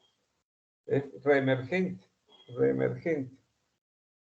Ese es un juego de palabras, ¿de acuerdo? Es un juego de palabras. O sea, lo importante es que intervengamos, que lo diagnostiquemos, intervengamos adecuadamente. Pero es decir que es emergente ya lo tuvimos antes, por lo tanto debe haber una experiencia, ¿no es cierto? Decir que es emergente, y si es reemergente, uno también es para valoración del sistema. ¿Qué pasó? ¿Qué falló? Si ya lo tuvimos antes, ¿qué falló para que reaparezca? Y si es emergente, ¿qué pasó para que aparezca? ¿De acuerdo? Cualquiera de las dos posibilidades nos tenemos que sacar lo positivo ¿no? De las medidas preventivas, ¿no? Yo creo que es eso. Pero no se rompan la cabeza por eso, emergente. Uno podría ser reemergente y decir, diablos, ¿dónde está este bicho? ¿Dónde está ese bicho? ¿Dónde está, ya vamos a hablar de términos, la fuente, el reservorio? ¿No es cierto? Porque ya hubo y reapareció. ¿Quién lo trajo de nuevo? Cosas así. ¿Correcto? Vamos a ver, creo que va a responder sus preguntas, sus inquietudes en esta charla, en esta siguiente charla. Síndrome infeccioso, síndrome infeccioso. ¿Qué cosa es un síndrome? Un síndrome es conjunto de signos y síntomas que produce una infección, ¿no es cierto? ¿Correcto? Sí, doctor. Entonces, el síndrome infeccioso es el conjunto de signos y síntomas producto de una infección. Ya sabemos qué cosa es una infección. Sabemos que es la presencia de microorganismos en un tejido huésped y induce en el huésped una respuesta inmune, ¿no es cierto? Una respuesta inmune. Que esta infección puede ser asintomática o sintomática, es decir, que produce manifestaciones clínicas, ¿no? ¿De acuerdo? La infección inaparente subclínica provoca una respuesta inmune para no hacer enfermedad. Entonces, podríamos, ¿cómo saberlo? Una reacción serológica, podríamos buscar antígeno anticuerpos, tener pruebas moleculares también, y pues está asintomático, ¿no es cierto? Asintomático. Colonización, hemos dicho que la colonización sería la presencia de microorganismos en el tejido de un huésped, pero no induce respuesta inmune, ¿no? No respuesta. Esto es lo clásico. Pero fíjense que hay un concepto que ya no se usa, pero todavía algunos lo quieren utilizar, que es el portador. Y dice que el portador es una persona colonizada. Hemos dicho que la colonizada no induce respuesta inmune, pero este estado de portador ocurre una vez que produjo infección. ¿De acuerdo? O sea, pudo tener una infección previa, como la fiebre tifoidea, pero se apagó la infección, se controló la infección y quedó el bicho ahí viviendo. Y produjo una infección asintomática o sintomática. Sin embargo, queda ahí llevando la infección y le ponen colonizada, ¿no es cierto? Pues, mucha gente ya eso no están tratando de buscar otro nombre y quitar el portador, ¿no? Por ejemplo, portadores nasales de Staphylococcus aureus oxacilus, es decir, ¿cuánta gente tiene Staphylococcus aureus en la nariz? Colonizado, ¿de acuerdo? No, pero puede o no producir, desencadenar una respuesta inmune. Sin embargo, en pacientes inmunocomprometidos, estas colonizaciones especiales, estos estados de portador, pueden ser fuentes de infecciones sintomáticas, ¿de acuerdo? Las fuentes es dónde está, ¿no? ¿Dónde está el bicho? La fuente es de dónde salta el bicho a ser humano, o de dónde salta para hacer daño. Pues hay fuentes endógenas o autógenas y exógenas. La exógena quiere decir que yo la quiero del ambiente. Exógena vive mi microbiota, mi microflora, ¿no es cierto? Que cuando la defensa baja se aprovecha y me causa infecciones, ¿no? Entonces vamos a hablar clásicamente del triángulo, del trío agente, huésped y ambiente. ¿Qué es del agente? Ustedes tienen que aprender que hay 4 características importantes en los agentes infecciosos, ¿no? La infecciosidad significa la capacidad del microorganismo de causar infección. La patogenicidad es la capacidad o habilidad del microorganismo de causar enfermedad. Y la virulencia es la capacidad, habilidad del microorganismo de causar una infección severa, una enfermedad severa y muerte. ¿De acuerdo? Y la cuarta característica, que lo vamos a ver más adelante, se llama la infectividad. Infectividad significa la capacidad de infectar, la capacidad del microorganismo de infectar al huésped en el menor número de exposiciones, ¿cierto? Entonces, ¿cómo mido? ¿Puedo aplicar mis tasas, mis índices o mis tasas para ver frecuencia, impactos? Sí, claro. Mis indicadores, ¿no es cierto? Yo puedo tener una tasa de infecciosidad, puedo tener una tasa de patogenicidad, puedo tener una tasa de virulencia que vendría a ser la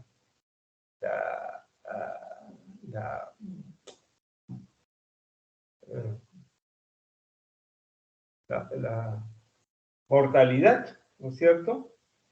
Y la de infectividad sería la tasa de ataque. Pero acá en virulencia sería letalidad, ¿no? La letalidad. Y la infectividad vendría a ser las tasas de ataque a primera exposición, a segunda exposición, etc. Entonces uno puede medir estas características. Todos son dependientes de la condición del huésped. Si el paciente es inmunocompetente, menos frecuente será el problema. Si es inmunocomprometido, más frecuente y más severo, ¿cierto? Reservorio y fuente. Todos los organismos tienen un reservorio y una fuente. El reservorio es el lugar donde el organismo mantiene su presencia, metabolismo y replicación. Este reservorio puede ser específico o inespecífico. Y la fuente es el lugar desde el cual el agente infeccioso pasa al huésped, animado o inanimado. ¿No es cierto? Puede ser el ser humano, la mano, ¿no es cierto? Puede ser la fuente, puede ser la bomba de agua, como el cólera, ¿no es cierto? Y el reservorio puede ser específico como ser humano para la tifus, ¿correcto? O inespecífico para diferentes otras entidades. Hay otros factores, dosis. Hay agentes infecciosos que necesitan solamente uno para causar problemas al huésped, como otros necesitan 100, 1000, etc. Le pusimos acá efectividad, habilidad de un organismo de invadir el huésped desde una fuente en menor número de exposiciones, ¿no? Periodo de incubación significa desde que ingresa el organismo al cuerpo hasta que hace el primer signo y síntoma. La enfermedad es la clínica y la convalescencia es, si ustedes cogen un signo y síntoma clave, ¿no es cierto? Y entonces fiebre, por ejemplo, si cae la fiebre, ahí empieza la convalescencia, ¿no? La convalescencia. La transmisión puede ser por contacto directo persona a persona, manos sucias, relaciones sexuales, y contacto directo a través de vehículo y vector. El vehículo, ¿qué cosa debe ser? El objeto inanimado, ¿no? Una taza, una cuchara, un vaso, puede ser alimentos, puede ser el aire también. Y el vector que puede ser un objeto animado, que puede ser una pulga, un piojo, una garrapata, etcétera, etcétera, ¿no? Y la transmisión aérea, puede ser aérea propiamente dicho y gotitas. El aéreo significa aerosoles o microgotitas, aerosoles. Y las gotitas serían las macrogotitas, ¿sí? Entonces, las microgotitas miden menos de 5 micras y las macrogotitas, las 5 más micras. Vamos a empezar por las macros. Entonces, cuando uno elimina, habla, grita, chilla, canta, bota secreciones, y en esas secreciones viajan los agentes. Entonces, los que tienen transmisión por gotitas viajan no más de 1,5 metros, 2 metros, como el COVID. Por eso se dice, entonces, en ese perímetro uno tiene que estar protegido. Puede ser peligro o no, salvo que estemos en una habitación cerrada que no. Obviamente no hay mucha corriente y se puede suspender mayor tiempo estos bichos que viajan más de 2 metros. Menos de 2 metros, ¿no es cierto? En cambio, los aerosoles, esos viajan más de 2 metros, están mayor tiempo suspendidos y obviamente en un cuarto cerrado es peligrosísimo. ¿Qué tenemos en aerosoles? Tenemos tuberculosis, tenemos sarampión y tenemos varicela zoster. ¿Qué tenemos en las gotitas? Virales, influenza, COVID-19 principalmente. ¿De acuerdo? Principalmente. ¿Ok? Entonces es importante que nosotros conozcamos la cadena de transmisión de las infecciones para saber cómo se transmiten las infecciones. Primero, conocer los agentes infecciosos, saber cómo se transmite cada uno de estos agentes infecciosos, ¿sí? Cada uno se transmite, y obviamente cortar la transmisión, ¿no es cierto? Protegernos. Y eso, ¿cómo se ven esas medidas? Precauciones estándar. Precauciones estándar. ¿Qué son las precauciones estándar? Son todas aquellas medidas que las aplicamos para evitar adquirir infecciones y si ya la tenemos, evitar disminuir el riesgo de transmitirla. En el caso, ya hablamos del agente, vamos a hablar del huésped, simplemente vamos a mencionar del inmunocompetente y el inmunocomprometido, que lo hablaremos más adelante en otras clases, ¿no es cierto? Y el ambiente no hablamos de la discoteca gay ni de estas cosas, del ambiente, no es lo mismo tener agentes infecciosos en el norte de Perú, en el centro de Perú, en el sur de Perú, en la costa, sierra y selva, en América del Sur, América del Norte, América del Centro, Caribe, ¿no es cierto? En Europa, en Asia, hay nuestros propios microorganismos de las regionales, y entonces hay que conocerlos y tomar las medidas preventivas, entre ellas vacunación, ¿no es cierto? Esto es bien importante. Entonces, agente, huésped y ambiente. ¿Ok? Preguntas. ¿Preguntas?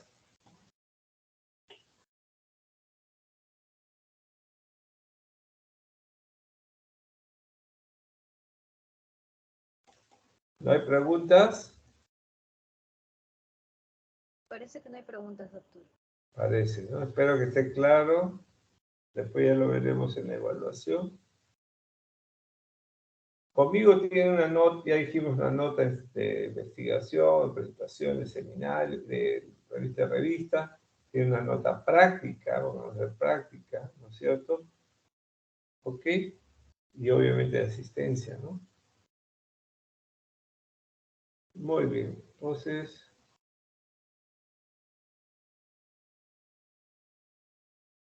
vamos a seguir con las charlitas cortas. Muy bien, entonces ahora vamos a ver un poco de enfoque clínico en el paciente en relación a patologías infecciosas. Entonces, vamos a hablar del enfoque clínico, del paciente febril. ¿Qué hacemos cuando enfrentamos un paciente con fiebre? ¿No es cierto? Ok.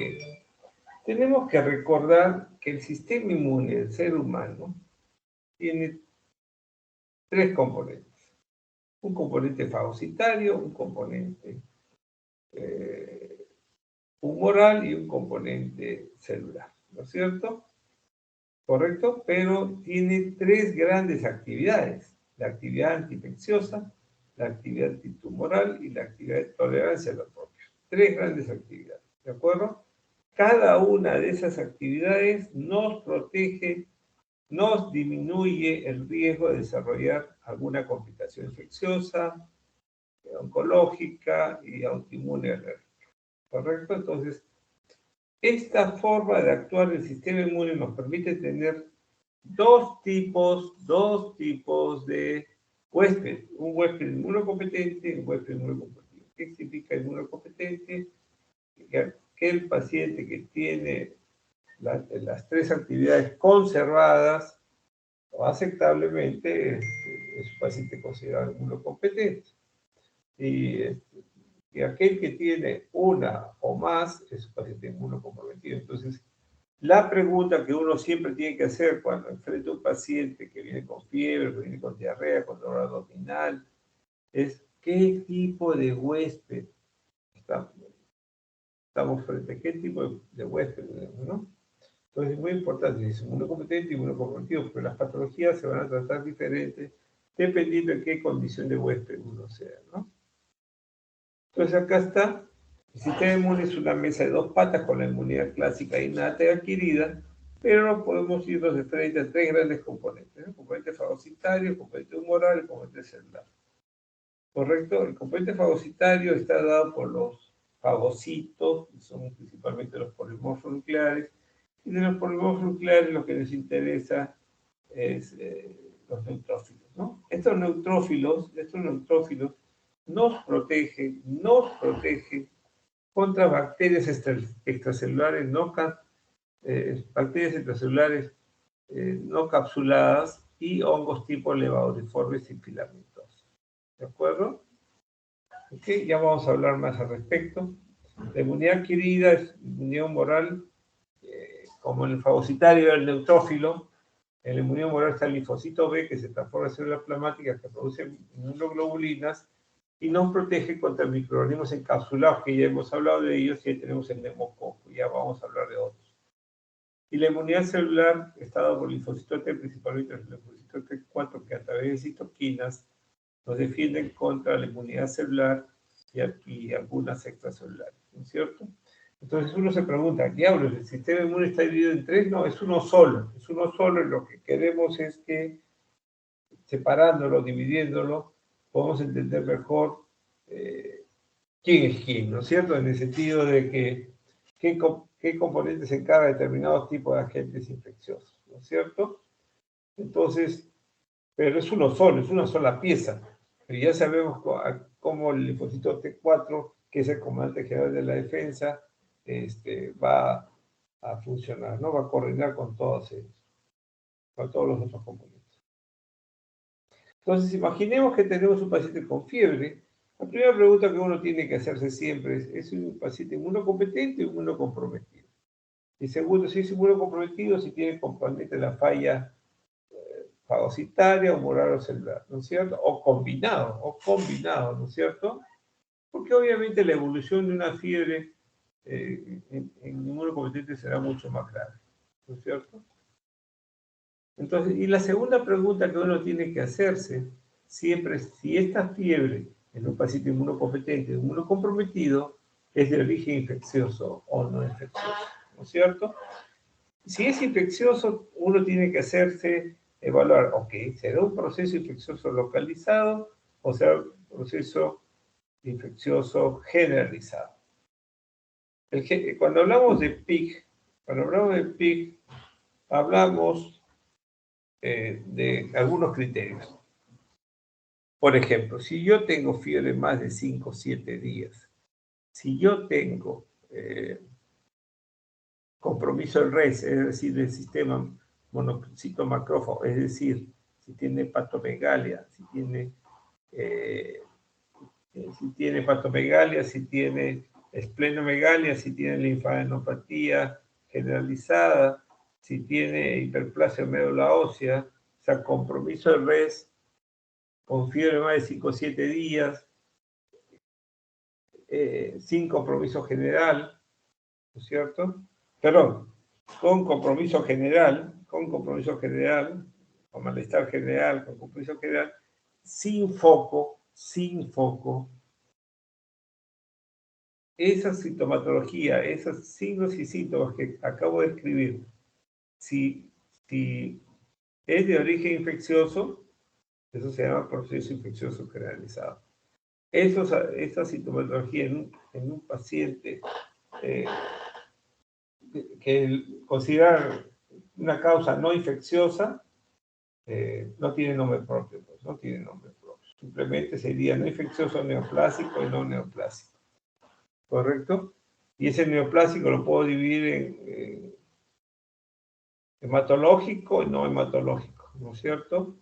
Y el no infeccioso lo podemos dividir en inmunológico y no inmunológico, ¿correcto? Para ver todas las enfermedades alérgicas, autoinmunes que pudieran estar ahí dando. Y las otras no inmunológicas, que serían las metabólicas, las degenerativas, etcétera, ¿no? Entonces, esta es una forma que ustedes puedan enfocar su paciente y traten de hacerlo cuando se les presenten los casos en la práctica diaria, ¿no? ¿Ok? Recuerde, la primera pregunta es ¿en qué tipo de huésped está presentando esa molestia?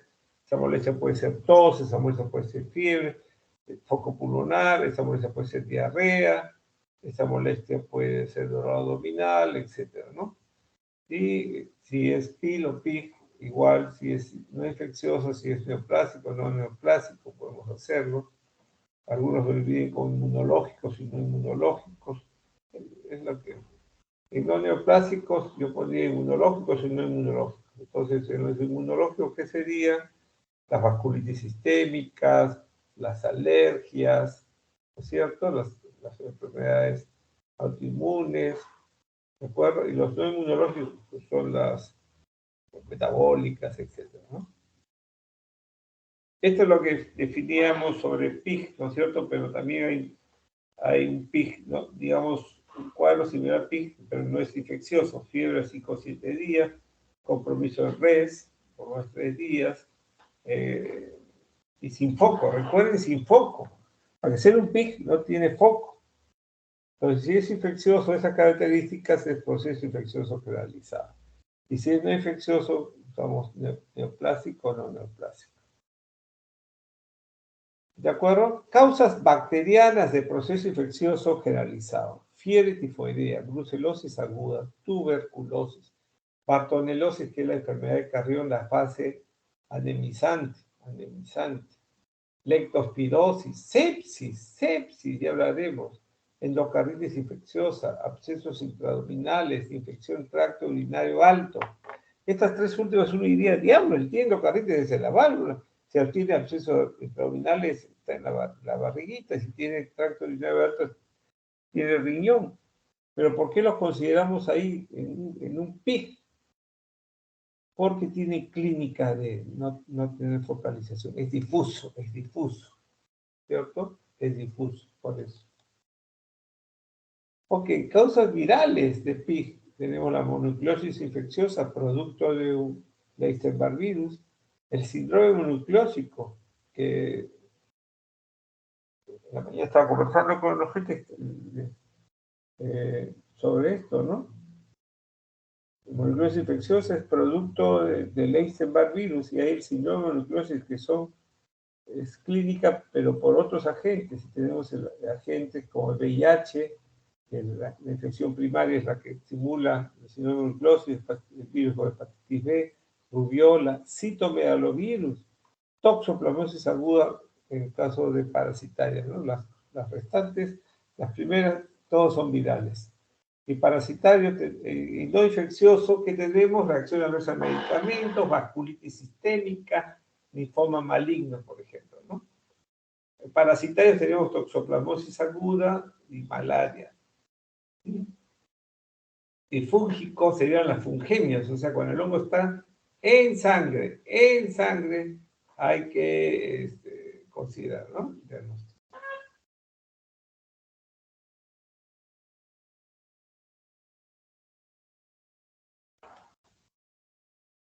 Entonces, si queremos acá hacer un resumen, combinar un paciente con fiebre y o foco, o sea, podría tener un foco o podría tener ambas cosas o solamente fiebre. La primera pregunta que uno tiene que hacerse es ¿en quién está, qué tipo de huésped está ocurriendo esto? ¿Un paciente inmunocompetente o inmunocomprometido? Y la segunda pregunta, si es infeccioso o no infeccioso. Y si es infeccioso, es proceso infeccioso localizado, proceso infeccioso generalizado. Ya sabemos que si no cumplen con esos criterios, estamos frente a un proceso infeccioso localizado. ¿De acuerdo? Ok. Y si no es infeccioso, seguimos neoplásico o no neoplásico.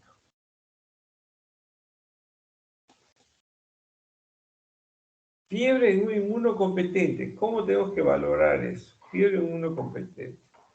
Entonces, acá evaluamos dos puntos. Si es inmunocompetente, yo tengo que reforzar que es inmunocompetente y descartar que tenga algún tipo de inmunocompromiso. ¿No es cierto? Entonces, evalúo inmunidad. ¿Cómo evalúo inmunidad? Un hemograma para ver o un recuento absoluto de neutrófilos, ¿no es cierto? Un recuento absoluto de neutrófilos. Hacer el conteo de CD4, o sea, de los linfocitos T4, ¿no? También y obviamente el dosaje sérico de inmunoglobulina. Si uno quiere realmente valorar esto, todas las pruebas, debería hacerse por lo menos 2 veces al año el conteo absoluto de neutrófilos, el conteo de CD4 y el dosaje sérico de inmunoglobulinas que va a evaluar la producción por parte del linfocito B. ¿Correcto? Entonces, si yo descarto que no hay todo está normal, trabajo factores extrainmunes y epidemiológicos. ¿Dónde vivo? ¿Dónde resido? ¿Dónde procedo? ¿Qué edad tengo? ¿Qué sexo tengo? ¿Cuáles son mis factores de riesgo? ¿Factores predisponentes? ¿Factores condicionantes? ¿Factores de riesgo para la fiebre que estoy presentando? ¿No es cierto? Factores, si está hospitalizado, si no está hospitalizado, si tiene líneas vasculares, si tiene catéter venoso central, ¿correcto? Y así, si he viajado a la sierra, a la costa, a la sierra, al norte, al centro y sur, todo hay que evaluar bien, ¿no? Son los factores extrainmunes. Y en el caso del paciente inmunocomprometido, tengo que evaluar qué tipo de falla inmunológica tengo, ¿no? Y a eso agregarle mis factores extrainmunes. Entonces, obviamente, el inmunocompetente es sumativo, ¿no es cierto? Los puntos que vamos a evaluar. En cambio, en el inmunocompetente, la idea es descartar por lo menos el compromiso inmunitario, ¿no? De inmunidad. Es muy importante que para todo, cuando nosotros enfrentemos a los pacientes, el diagnóstico debe enfocarse de la siguiente manera. El diagnóstico epidemiológico, el diagnóstico clínico y el diagnóstico de exámenes auxiliares. Cuando ustedes vean exámenes auxiliares, obviamente vamos a tener en microbiología, pruebas, hemogramas, bioquímicos, etcétera, ¿no? Pero para la microbiología vamos a tener pruebas, test dependientes de cultivos y test independientes de cultivos. El test dependiente de cultivo, ¿qué significa? La persona que ya está en el laboratorio y voy a usar cultivos, exámenes directos y cultivos. La desventaja es que se puede contaminar la muestra y la otra que tengo que esperar, ¿no? Ya hemos dicho 2, 3 días, una semana, dependiendo de la gente infecciosa. Y entonces tendríamos los hilos de test no dependientes de cultivos, que tenemos los antígenos, los anticuerpos y las pruebas moleculares que vamos a buscar, ARN y ADN, ¿cierto? Recuerden los hemocultivos, los urocultivos, los bilicultivos, los coprocultivos, dependiendo, por lo menos los hemocultivos. Ya cuando hablemos de sepsis vamos a ver cuántos hemocultivos todos necesitamos. El tratamiento obviamente va a tener un tratamiento sintomático y un tratamiento antiinfeccioso ya dirigido, empírico inicialmente y dirigido cuando aislemos el agente causal. Igual la medida de prevención son las precauciones estándar, ¿no? ¿Preguntas? ¿Preguntas? Doctor, una consulta. Las neoplasias, usted puso ahí que causan fiebre, ¿no? Pero, o sea, eso es en etapas avanzadas porque no siempre causan fiebres, ¿no? O sea, cuando una persona, un paciente recién comienza, creo que, o sea, es asintomático, ¿no? Incluso he escuchado que hay cánceres que nunca presentan síntomas, ¿no? Y al final recién se enteran, creo. O eso, ¿cómo más o menos se puede explicar? La fiebre en pacientes con cáncer puede ser el heraldo que tiene cáncer. Los sarcomas, por ejemplo, los hepatocarcinomas, las metástasis en el hígado, los linfomas, son patologías que producen mucha fiebre. El cáncer de riñón, tremendo, ¿no es cierto? Por la propia enfermedad, las leucemias agudas, por la propia enfermedad. O sea, puede ser del inicio, puede ser que a raíz de ese dolor, de esa fiebre, te haces el chequeo y te encuentran cáncer, ¿no es cierto? Entonces, sí, pues la fiebre, por ejemplo, tiene ese paciente que tiene falla fagocitaria, neutropenia, ¿no? Neutropenia. Y cuando, obviamente, los que nos antecedieron, ya son mayores o retirados, algunos todavía siguen jugando pelota, por decirlo, ¿no es cierto? Y entonces están en el campo y trabajando, y ellos refieren claramente que tienen sus pacientes que vienen por fiebre, nada más. Y resulta que cuando le hacen el estudio, era cáncer.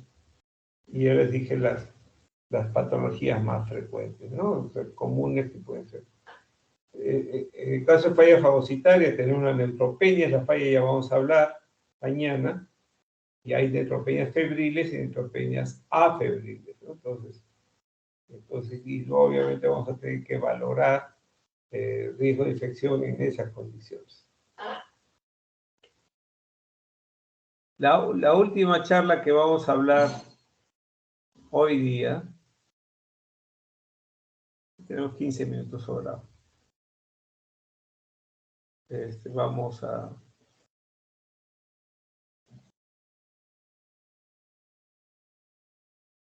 Ok, muy bien. Entonces, el enfoque clínico del paciente ya con sepsis. La otra fue con fiebre, ahora es con sepsis. Entonces, vamos a hablar un poquito y mañana vamos a hablar más sobre conceptos de sepsis. Y hay una revista que también alguno de ustedes la va a hacer. Entonces, vamos a reafirmar bien ese concepto. Conceptos que ustedes tienen que llevarse para que cuando estén en clínica, en internado, ustedes puedan utilizar, puedan ver sus pacientes, ¿no? Entonces, la noxa es todo lo que hace daño. Esa noxa puede ser de origen infeccioso o puede ser de origen no infeccioso. La noxa ataca al huésped. ¿Y el huésped se defiende con qué? Con su sistema inmune. ¿Y cómo responde? Con una respuesta inmune, con una respuesta inflamatoria. Esa inflamación puede ser localizada o puede ser generalizada. Nosotros vamos a estudiar hoy día la generalizada. Eso se llama síndrome de respuesta inflamatoria sistémica. ¿Cómo se caracteriza? Síndrome de respuesta inflamatoria sistémica es todo paciente que tiene el leucocito mayor de 12.000 o menor de 4.000 o más del 10% bastonados, que tiene temperatura mayor de 38, menor de 36, que tiene frecuencia cardíaca mayor de 90 y tiene una frecuencia respiratoria más de 20 o un PCO2 de 32 milímetros de mercurio. Cuando yo tengo dos o más de esos criterios, tengo un síndrome de respuesta inflamatoria sistémica. Y ese síndrome de respuesta inflamatoria sistémica me lo puede originar una infección o una causa no infecciosa. ¿De acuerdo? Entonces, cuando tengamos SIRS, la pregunta es, ¿será infeccioso o no? ¿Correcto? Una causa de SIRS, por ejemplo, es sepsis, ¿no? Sepsis, entonces hay que actuar rápido porque sabemos que la sepsis mata. ¿Correcto? Entonces, ¿cuál es el problema? Primero, siempre ustedes tienen que buscar es el problema. A ver, viene el paciente o ustedes están pasando visita, etcétera. ¿Cuál es el problema primero? Entonces, en la anterior presentación fue fiebre. ¿Y fiebre sola o fiebre acompañada con algo? Y acá ya tenemos CIRS, ¿no es cierto? Examinamos al paciente y resulta que juntamos las piezas y tiene síndrome de respuesta inflamatoria sistémica. La primera pregunta, ¿este CIRS inmunocompetente o inmunocomprometido? Si es comprometido, fagocitario humoral celular o combinado. Y la segunda, si es infeccioso o no infeccioso. ¿De acuerdo? Si este CIRS lo consideramos infeccioso, eso se llama sepsis. Así como llamamos proceso infeccioso generalizado a la fiebre mayor de 5 a 7 días, compromiso del RES, compromiso general y no foco era PIC, acá llamamos sepsis al CIRS de origen infeccioso documentado o altamente sospechado. Y acá tenemos el CIRS no infeccioso, que es neoplásico y no.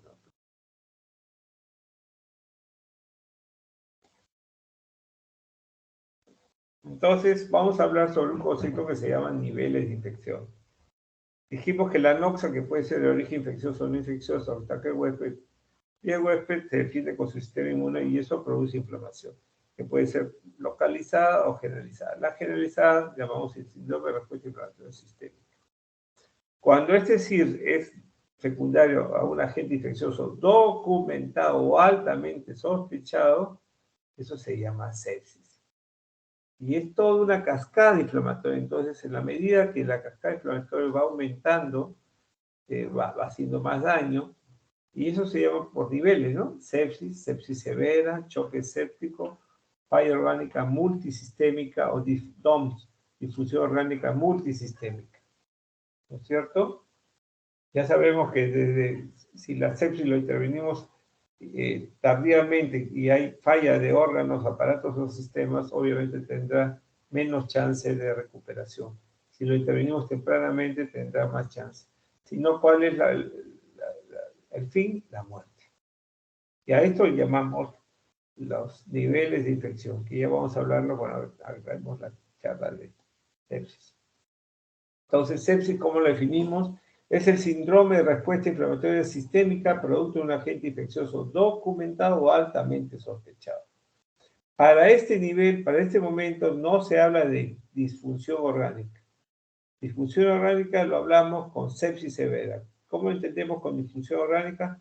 Como hipotensión arterial o como hipoperfusión tisular que responde a fluidoterapia. ¿Correcto? A fluidoterapia. Entonces, cuando hablamos de sepsis severa, cuando hay una hipotensión arterial y o hipoperfusión tisular y que responde a fluidoterapia.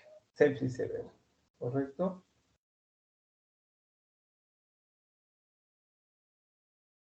Choque séptico hablamos cuando ya esa difusión orgánica caracterizada por hipotensión arterial no responde a fluidoterapia y requiere drogas vasopresoras como noradrenalina, como vasopresina y como adrenalina. ¿Correcto? Choque séptico. Y cuando falla más de un aparato, órgano o sistema, es lo que se llama FOMS o DOMS. Falla orgánica multisistémica o difusión orgánica multisistémica. Esta patología, ¿no es cierto?, o esta infección puede ser originada por bacterias, por hongos, por virus, por parásitos. En la práctica diaria son bacterias y hongos, pero ya estamos en una pandemia y virus también. ¿No es cierto? Cualquiera de ellas, dependiendo de la realidad donde vivamos. ¿Qué hay de bacterias? Las bacterias, como hemos dicho, pueden ser cocos, son bacilos, gram positivos, gram negativos, aerobio, anaerobio. Imaginen tener que intracelulares, extracelulares, ¿no es cierto? ¿Correcto?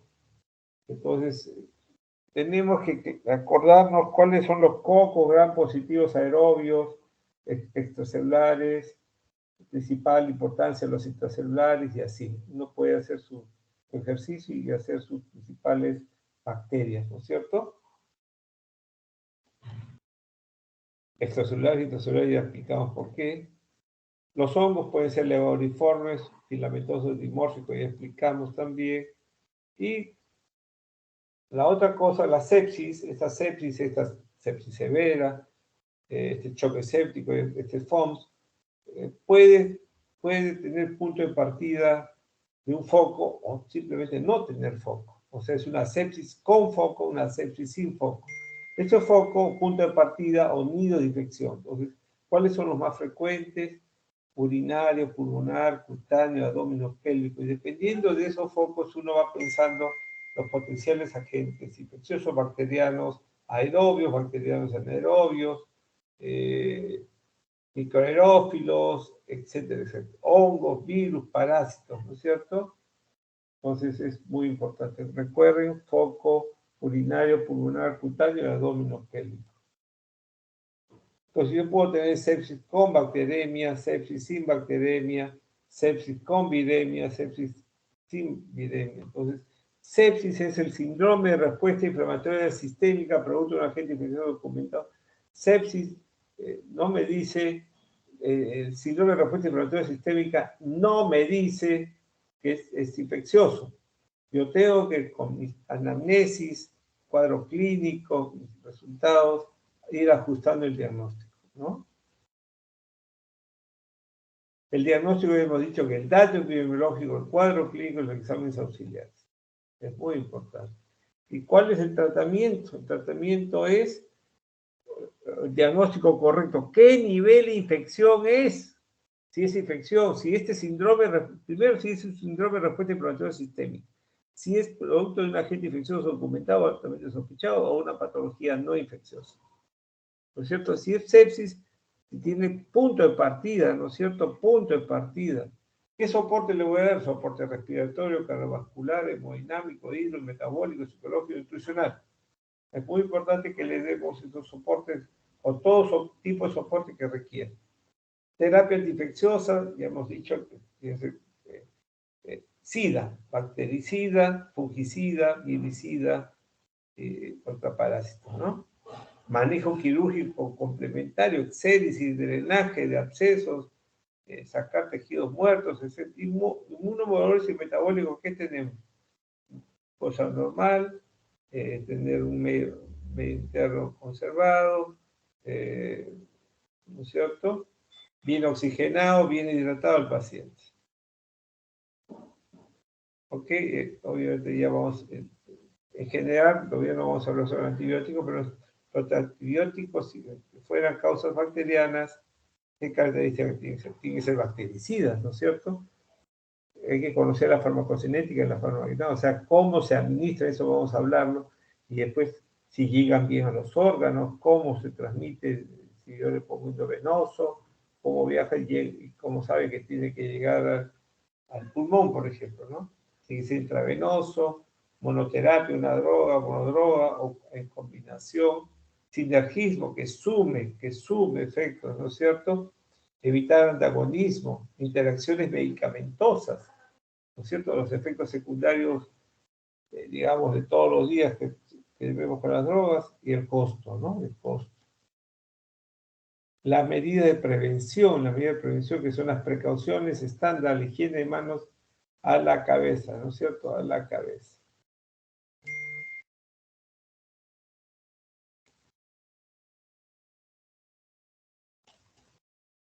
Ok.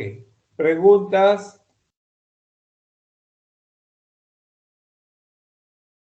Preguntas. Bueno, hemos hecho varios temas cortitos, ¿de acuerdo? Pero con información. Así que les pido que lo revisen con detenimiento, repasen, pueden buscar un libro, tema, y leerlo, pero no extensamente, ¿no? Busquen un libro que tenga 4 caras sobre cada tema y enfaticen, prioricen e integren su formación. Lo que no entiendan, mañana, a las 8 de la mañana empezamos nuestra actividad, ¿no es cierto? ¿Ok? 8 y 5 para darles tiempo para... pero traten de ser puntuales, ¿ok? ¿Preguntas? Está bien, doctor. Una consulta. ¿Usted va a crear la reunión para el día de mañana? Ya está creado. Ustedes Ah, ok. Ok, doctor. vean el calendario. Está hasta el 5 de agosto. Y todo está preparado ya. Ah, ok, doctor. ¿Ya? Ok, más bien lo que le voy a hacer es mandarle una hojita con los temas que vamos a hablar, no los días, pero que sepan conmigo qué temas vamos a ir desarrollando. ¿De acuerdo? Está bien, doctor. Entonces, fíjense, vamos a tratar de las teorías, hacerlas esta semana, de tal manera que tengamos 3 semanas para hacer las revistas, para hacer prácticas, para aclarar puntos de las teorías que ustedes revisen, etcétera. Pero pónganle punch, que no sean mediocres, ¿de acuerdo? Métanle punch. ¿Ok? Eso es muy importante. Sí, doctor. No quiten ganas. Sí, dígame. Sí, mencionó hace un momento que iba a tocar el tema de neutropenia febril y afebril el día de mañana, ¿verdad? Mañana toca, sí. Mañana toca. Porque vamos a hablar de infecciones e inmunocomprometidos, entonces ahí vamos a tocar. ¿Ya? Mañana vamos a empezar con sepsis, que es, digamos, el tema que siempre se nos queda de la primera teoría, y después de sepsis entramos con las otras. Entonces, mañana tenemos 3 horas. 3 horas, ¿ah? Vamos a hacer, terminada la hora y media, vamos a hacer un alto de unos 10, 15 minutos para estirar las piernas y luego retomamos la segunda parte. ¿Está bien?